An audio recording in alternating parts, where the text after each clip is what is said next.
Welcome back to my mini series. বহুদিন পর কিন্তু আবারও ফ্রেমে চলে এসেছি। অনেক দিন ধরে তোমাদেরকে সিরিজ দেওয়া হচ্ছে না, তাই ভাবলাম যে সিরিজটা এখান থেকেই স্টার্ট করি। আজকে যাব হচ্ছে বাড়ি, হ্যাঁ কলকাতা থেকে আজকে যাব নবদ্বীপে। সেই কারণে দেখো ফার্স্টে বাস স্ট্যান্ডে চলে এসেছি, আর বাস তো আসছেই না। ভোটের আগে কয়েকটা দিন আগে মানে বাসটা খুবই কম চলেছে, সেই কারণে বাস অনেক কষ্টে পেয়েছি। দেন আমি কিন্তু ট্রেনেও উঠে পড়েছি, আর আজকের ট্রেনটা এতটা ফাঁকা যে ভাবার মতন না। এটা 1:30টার ট্রেনটা ছিল শিয়ালদা টু কৃষ্ণনগরে, প্রচণ্ড পরিমাণে ফাঁকা ছিল, আরামসে বসে টসে গেছে। কিন্তু তার মাঝখানেও প্রচুর পরিমাণে গরম দিয়ে দিয়েছে আজকে, বলার মতন না, এতটা পরিমাণে গরম। আমি তো ঘেমে নিয়ে একবার স্নান করে ফেলেছি, তাই আমি একটা নরম টরম জামা পরেছি, কারণ প্রচুর পরিমাণে গরম পড়েছে।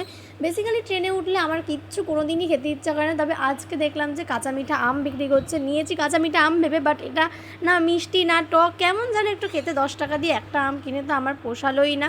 যাই হোক, এর থেকে বাড়িতে আম খেলে মনে এর থেকে অনেক বেশি টেস্ট পেতাম। যাই হোক, আমি কিন্তু বাড়ি চলে এসেছি। দেখা হচ্ছে নেক্সট সিরিজে।